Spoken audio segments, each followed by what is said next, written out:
Good morning, good afternoon and good evening प्यारे बच्चों।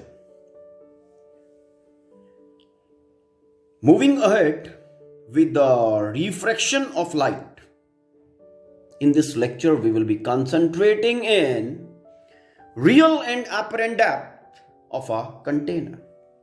Now you must be thinking, what bloody hell is this? है ना, ये है क्या? आप यही सोच रहे हो ना? देखो, बड़ा सिंपल जो थॉट है रिफ्रैक्शन का वो ये है कि as the light goes from one medium to another medium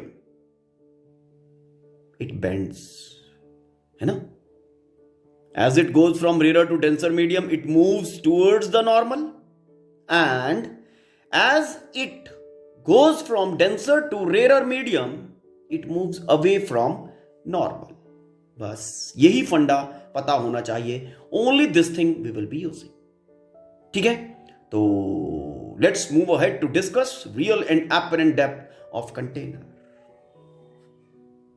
Now, you must have noticed this particular thing. जब आप मॉर्निंग में in the bathroom when you take bath, है ना, और हम बकेट के अंदर जो कि पानी से भरी हुई है, फाइन, अगर उसके अंदर देखें क्या होता है, इट अपीयर्स शैलोअर, उसका डेप्थ कम लगता है. और फिर उसको बाहर से देखो, उसका डेप्थ ज्यादा लगता है. फिर अंदर से देखो, उसका डेप्थ कम लगता है. Why it's so? ऐसा क्यों है? कोई वाटर टैंक है, जैसे पूल में गए, स्विमिंग पूल में, ठीक है ना, स्विमिंग पूल में the same thing happens. Pool is a container, container के अंदर वाटर भरा हुआ है, ठीक है ना. तो जब आप उसको देखोगे, when you will see inside the in the swimming pool, okay, बाहर से देखोगे हवा से, तो इट विल लुक कि उसका डेप्थ जैसे कम है. लेकिन जब एक्चुअल स्केल के हिसाब से देखा जाएगा, when you will go in the water, तो actually when you will be feeling the depth of the pool, तो वो ज्यादा होती है एक्चुअली. तो why this is happening? Okay, let's try to understand that thing with a diagram. Suppose we have a container, ठीक है. Container के अंदर वी हैव वाटर, ठीक है. अब ये बेस है कंटेनर का. इसको कैसे पहचानते हैं? इसके ऊपर कुछ स्पॉट्स होते हैं, वो नजर आते हैं, कलर, है ना. Let a coin is existing on the base. अब इस कॉइन का लोकेशन हमें क्या नजर आएगा? फाइन, देखते हैं. अ coin at the bottom of the container and the container is filled with water. और हम इसको बाहर से खड़े हुए देख रहे हैं, ठीक है. तो हमें किस तरह से इस कॉइन का पोजीशन नजर आएगा? लेट अस सी. कॉइन, जो रेज कॉइन का इंफॉर्मेशन हमारी आई तक लेके जा रही है, मैं उसकी बात करूंगा. Okay, the rays are going from coin to eye, मतलब denser to rare medium. The rays carrying the information of coin at the bottom of the container are moving from denser to rarer medium. So when moving from denser to rarer medium, water to glass, okay, they'll be moving away from normal. Let us see how. So the ray is going from denser to rarer medium, ठीक है. Denser to rare medium, as it is going away from normal, ठीक है. Okay, अब इसका image हमें नजर कहां पे आएगा? नॉर्मल, ठीक है. The ray is going away from normal. Okay, one ray, so many rays are going, है ना. अनदर रे इज मूविंग से अपसाइड लाइक दिस, सीधा. It's okay. नाउ अब हमें इस कॉइन का इमेज नजर कहां पे आएगा? See that. फाइनली यहां पे हमारा आई है. It's okay, this is our eye. Okay, हमारा जो आई एंड ब्रेन का कॉम्बिनेशन है वो किस तरह से देखता है किसी भी चीज को? द रे फाइनली जिस तरह से ये एंटर कर रही है आई को, जिस लाइन में ये एंटर करेगी, okay, I and brain combination उसी स्ट्रेट लाइन में इमेज का लोकेशन वॉच करेगा। मतलब इसी स्ट्रेट लाइन में आई को लगेगा कि इसी स्ट्रेट लाइन में ऑब्जेक्ट इज लाइंग। बेसिकली हो क्या रहा है, कॉइन इज हियर, तो light is going from denser to rare medium, it is going away from normal. अब आई का कैरेक्टराइजेशन इज लाइक दैट कि जो फाइनल रे उसको एंटर करेगी, उसको जो इमेज है उसी स्ट्रेट लाइन में नजर आना है। ठीक है, तो इसको आई को ये जो कॉइन का इमेज है ये कहां नजर आएगा? Now due to refraction of light the eye will be illused. Okay, eye में इल्यूजन है ये अब। ठीक है ना, आई को ऐसा लगेगा कि ये जो कॉइन आपका यहां पे था स्ट्रेट लाइन में, आई स्ट्रेट लाइन में फील करेगा ना, तो आई को ऐसा लगेगा जैसे image is here, the coin is at this particular location. Eye को कॉइन का लोकेशन ये नजर नहीं आएगा, पहली बात। और दूसरी बात, आई को जो कॉइन का लोकेशन नजर आएगा वो यहां पे नजर आएगा, है ना। ये कॉइन हमारा बेस के ऊपर है, इसका मतलब आई को बेस जो है वो यहां फील होगा एट दिस डेप्थ। सी, ये बेस का मैंने डॉटेड एक लाइन लगाया है। ठीक है, तो यहां पे हमें बेस नजर आएगा। Got it? ठीक है, नाउ ये जो एक्चुअल डेप्थ है from the level, this is called real depth. X is actual depth, real depth of the tank, और ये हमें अपीयर हो रहा है यहां तक। तो this particular depth is known as apparent depth, जो अपीयर हो रहा है। It's okay. तो अगर आपको यहां पे सिंपली ये पूछा जाए, you know why real depth and apparent depth are different, तो उसका आंसर बड़ा सिंपल है। This is because of refraction of light. As the light is going from one medium to another medium, it moves, okay, it deviates from its path। ठीक है ना, rare to denser to rare जा रही है, away from normal, और अगर rare से denser आएगी तो then the situation is different. ठीक, ओके। नाउ अब इस रियल डेप्थ और एपरेंट डेप्थ में क्या रिलेशन होगा? Okay, in terms of refractive index. ठीक है, वो ट्राई करते हैं, कोशिश करते हैं, ठीक है, फाइंड करने की। अब यहां पे क्या है, light is going to air, यहां पे एयर है अपना, ये वाटर है। Light is going from water to air, water is denser medium, air is rare medium. It's okay. ठीक, now light is going from rarer to denser medium. This is incident ray making with normal. Okay, this angle will be angle of incidence, angle of incidence. This angle is refracted ray making with normal. This angle will be the angle of refraction. It's okay. Now whatever will be the value of this angle, as this normal and this ray both are parallel, the same will be this angle, है ना। mathematically you must be knowing this particular rule. Yes, so this angle will be angle of refraction. This ray and this normal and this ray both are parallel, this angle of incidence, this angle will be similar to angle of incidence, and we will have this as this angle equal to angle of incidence. It's okay.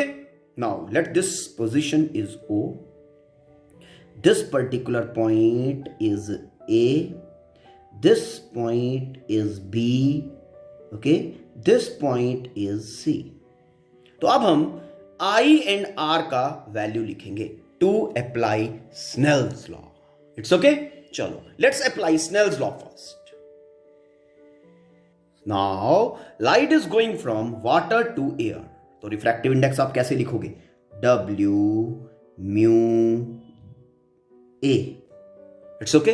Refractive index of air with respect to water, it's fine.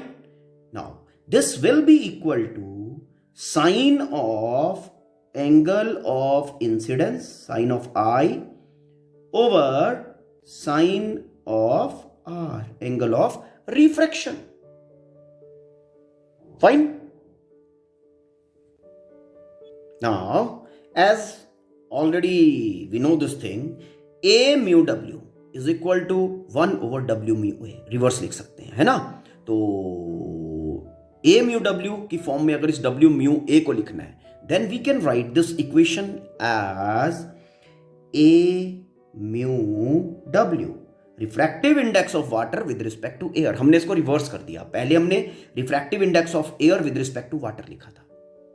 क्यों? क्योंकि light जो है वो water to air जा रहा है, ठीक। तो this will be equal to, reverse हो जाएगा, sine of R over sine of I.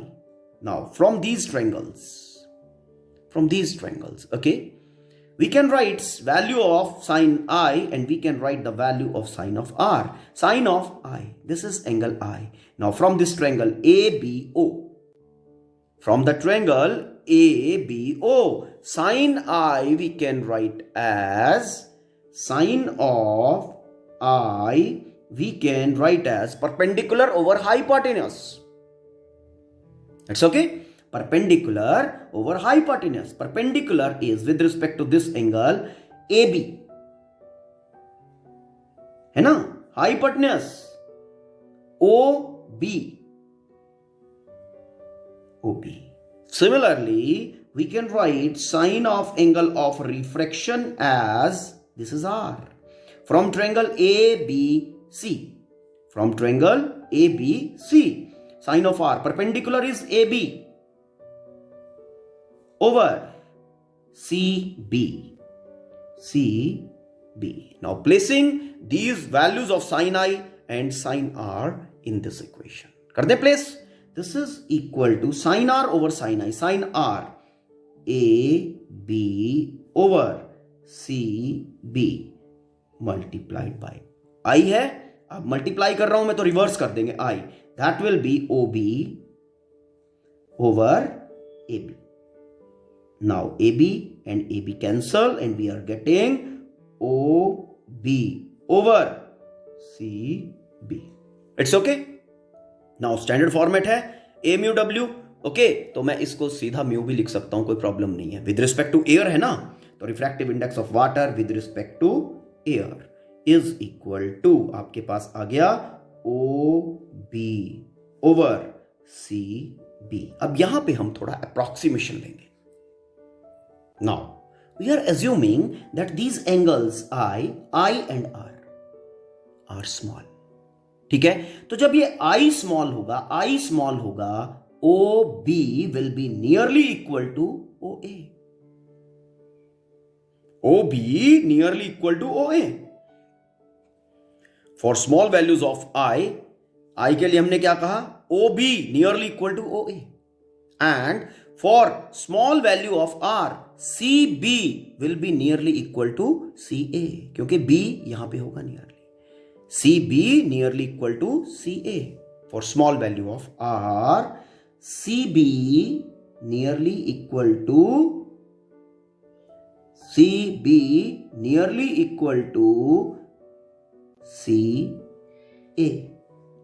It's okay. तो ये वैल्यूज मैं यहां पे प्लेस कर रहा हूं इस इक्वेशन में। So in the view of this assumption, okay, I can write this OB nearly equal to OA, ये लो बेटा, OA over CB nearly equal to CA. It's okay. चलो go back to diagram. Mu is equal to OA by CA. OA क्या है? X. That is real depth. OA is equal to X. That is real depth. Real depth of the container. Divide by CA. Diagram पे चलो. CA क्या है? CA is equal to Y, which is equal to apparent depth. Y is equal to apparent depth.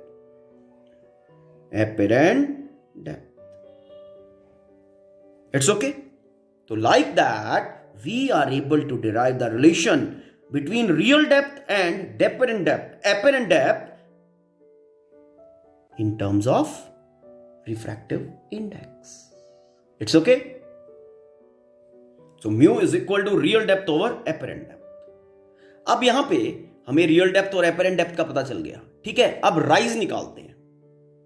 Rise mean ये base जो है ना, ये मुझे कितना उठा हुआ नजर आएगा। दिस राइज, इस राइज की वैल्यू अगर निकालनी है तो क्या होगा? ये rise x minus Y, real depth minus apparent depth. करें फिर calculate rise. Rise is equal to x minus Y, rise is equal to x minus Y, that is real depth minus apparent depth. ठीक, now इसको हम लिख सकते हैं, x को तो मैंने x से लिख दिया, y का वैल्यू प्लेस कर देते हैं from this particular equation. y will be equal to x by mu minus x by mu. It's okay, तो x कॉमन आ गया। Okay, and we are getting 1 minus 1 by mu. Okay, मतलब अगर हमें direct rise निकालना है कि जो बेस है ओके वो कितना राइज हुआ नजर आएगा, ठीक है ना। ओके, या फिर यू कैन से कि रियल डेप्थ जो है ओके और एपरेंट डेप्थ दोनों में डिफरेंस कितना होगा, तो that will be real depth 1 minus 1 by mu. It's okay, तो ये आपका राइज बनेगा। तो लाइक दिस हम राइज लिख सकते हैं। ठीक है, actual depth that is real depth 1 minus 1 by mu, मतलब refractive index of the medium with respect to air. Now अगर हमारे पास सपोज करो कोई कंपाउंड प्लेट है, okay, now this is a compound plate, okay, now this part say have refractive index mu1. It's okay, refractive index mu1. This part has refractive index mu2 with respect to air, okay, and this part has refractive index mu3. Okay, the real depths of these mediums are, this first one has the x1, second one has the x2 depth, and the third one has x3. It's okay. अब इस situation में अगर suppose ये transparent medium है सारे, अगर suppose यहां bottom पे ओके कोई स्पॉट है या फिर कोई कॉइन है और whatever some mark is there, okay, तो इसका पोजीशन जो है वो किस तरह से हमें राइज हुआ नजर आएगा। ठीक, ओके, तो बेसिकली देखो यहां से रे इधर जाएगा ऐसे, ठीक है, this is less denser, okay, मतलब ये सबसे ज्यादा डेंसर है, ये उससे कम डेंसर है, ये उससे कम डेंसर है, और ये एयर आ गया। तो मतलब एवरी रे जो प्रोसीड करेगा ये denser to rare, then denser to rare, then denser to rare, थोड़ा बेंड करेगा, okay, then it will be going to another, then this, ये denser से rarer गया, away from normal चला गया। now as it will be going to air it will be bending more like this. it's okay। अब ये जो spot आपका यहां पे था, फाइन, इसका जो एक्चुअल इमेज हमारा आई देखेगा, फाइन, ठीक, तो आई कहां देखेगा वो देखो बेटा। As I told you, final image हमारा आई कैसे दिखता है, जो रे फाइनली एंटर कर रहा है आई को उसी के स्ट्रेट लाइन में, मतलब समथिंग लाइक दिस, ओके। ये जो स्पॉट यहां पे था, जो मार्क यहां पे लगा हुआ था, उस मार्क का पोजीशन हमें यहां नजर आएगा, ओके, ठीक है। तो अगर मैं कहूं ये जो टोटल राइज है तीनों मीडियम्स के कारण, total rise that is this much, यहां से यहां तक, ये टोटल राइज है बेटा, ये वाला। तो अगर मुझे इस टोटल राइज का वैल्यू निकालना है, फाइन, टोटल राइज का value, this is the rise, तो टोटल राइज का वैल्यू कैसे आएगा? बड़ा सिंपल, यही फंडा लगाने वाला हूं, ठीक है। Total rise for the scenario will be rise is equal to actual depth of the medium, first medium x1, तो पहले वाले मीडियम के कारण जो राइज होगा वो कितना होगा 1 minus 1 by refractive index of the medium with respect to air, कितना है μ1 एज्यूम किया है, plus actual depth, real depth of second medium x2, it's okay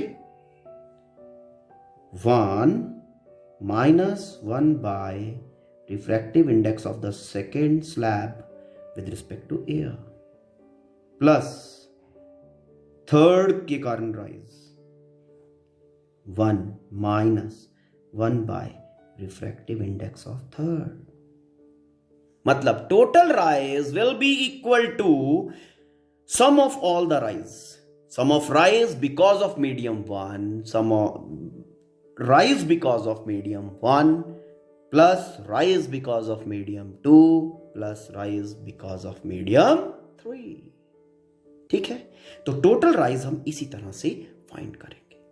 तो होप आपको रियल एंड एपरेंट डेप्थ का सिचुएशन जो है वो क्लियर हुआ हो।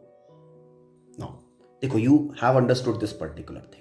ये रियल डेप्थ और एपेरेंट डेप्थ का जो फंडा है ना, अपने रियल लाइफ में आप बहुत जगह पे, बहुत सारे ऑब्जर्वेशन में अगर ध्यान से सोचो, okay, you can apply, okay, and this is applied, no doubt about that. Morning में जो सन है, ओके, एक्चुअली उसका राइज लेट होता है, लेकिन हमें वो 2-4 मिनट पहले नजर आता है। सुना है ना ऐसा?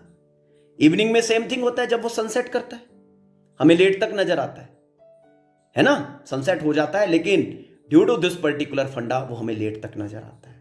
और ये शैलोअर वाला तो मॉर्निंग में आप जब नहाओगे तो तब देख लेना, ठीक है ना। और so many other observations are there where we can observe this particular thing happening. तो आराम से सिचुएशन को रिकॉल करते हुए, सिचुएशन के बारे में सोचते हुए, you have to think 4 or 5 situations in your general life, ठीक है। Find 4 or 5 situation in your general life where this particular thing is happening. Real depth and apparent depth वाला situation. Okay, और image हमें rise हुआ नजर आ जाता है। तो वो 4-5 लिख के नीचे कमेंट बॉक्स में डालना या फिर मुझे फॉरवर्ड करना, ठीक है। And if you find any kind of confusion, let me know about. Fine, thank you, have a nice day.